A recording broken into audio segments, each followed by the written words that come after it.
All right, so this is the first graph. So this is, I just want to explain a little bit about the graphs and kind of what happens with the graphs there, because there's a lot of things that Hackmotion does, and from a teaching perspective, it's very interesting because you can set parameters and benchmarks and things like that. Like over here on the left-hand side, we've got a category here with your players' data. You can go back and sort of archive and sort of highlight the ones you think are good swings. You've also got some tour data involved there from putting, chipping, as well as full swing data on short irons, middle irons, driver. And you will see roughly the same type of signatures, but perhaps the volume and the change in the wrist will be a little bit different. So one of the things that I really like about this first bit is swing option A is stable wrist flexion extension pattern. We'll call this the old school release, if you will. Tommy Fleetwood, Thorbjorn Olesen are amongst those players. What we get from this pattern is a couple things. This green line, okay, let me just go through this a little bit. The green line is flexion extension, okay? So the sensor itself is measuring each of these pieces independently. So it's measuring between two sensors, one in your hand, one in your wrist, and it's calculating how much it's moving this way, how much it's moving radial and ulnar, okay? And it's also calculating what we call a global rotation, okay? And that global rotation is happening because of, movement here in the forearm, but also because your body turns, etc. So that number is a little bit different because it's not independent within the joint.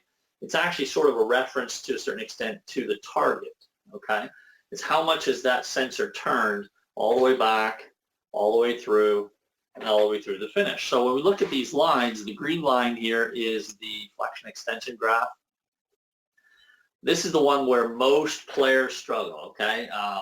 At a tour level, we see only about a 20 to 25 degrees change overall in that graph, okay? So that wrist is not really changing a whole heck of a lot in good players. Now, when we see amateur golfers, we see upwards of 50, 60, 70 plus degrees of change in the flexion to extension graph.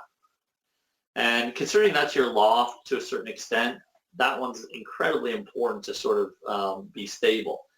So in this pattern, we'll call this the swing guide type of a golf swing, or power package type of a golf swing, where the player, from setup all the way up to the top is sort of retaining a certain amount of flexion all the way through the swing. And then right toward the golf ball, they increase this or turn this down a little bit to impact and sort of control the loft or get that little bit of forward shaft lean, okay?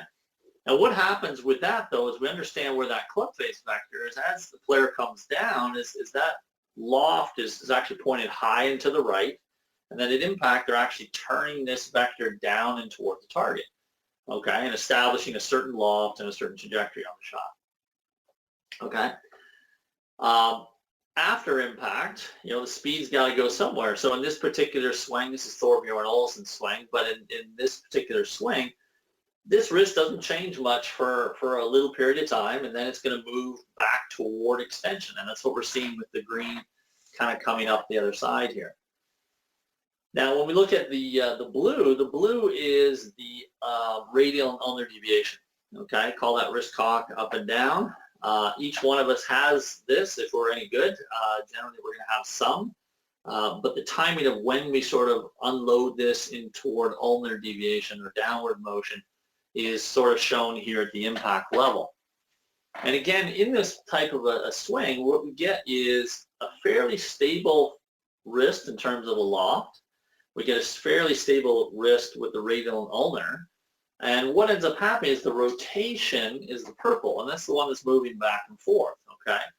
And roughly at impact, we can see that it roughly crosses the 0 line at impact, okay? And we'll see some of that with some signatures, but sometimes we'll actually see some other things. So the interesting thing is you notice that the purple one always starts at 0 for address. So it's saying that that is your orientation, okay? Now, on the way back, players rotating, okay, we can see that go toward the negative side, okay, this is negative, this is positive. They get to the top of the swing, obviously it starts to rotate back as they swing down, comes through, and they finish over here.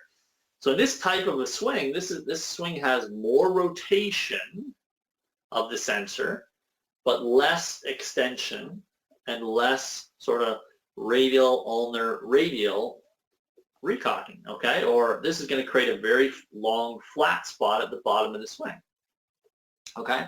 So excellent way. We see this most of the time with push-draw players, okay? This is generally the release pattern for a push-draw player. A lot of our pros are going to fall into this category. Generally, the miss pattern will be high right, mid-draw, or overdraw left with this type of a wrist condition. All right, so we'll go through a couple points there. So old school, as I said, Tommy Fleetwood, Thorbjorn.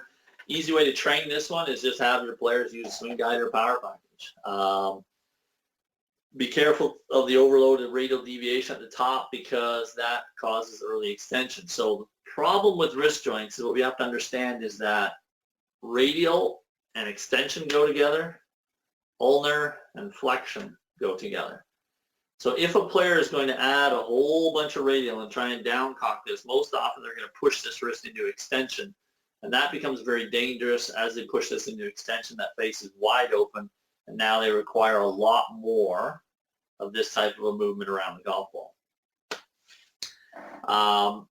As I said, the club face vector has more loft coming into the golf ball, but then less loft because we're turning it down as we exit the golf ball. So if we kind of imagine a trajectory on a wall in front of us, it kind of goes from high right to low left, and that's how that vector is being turned down, if you will, at impact.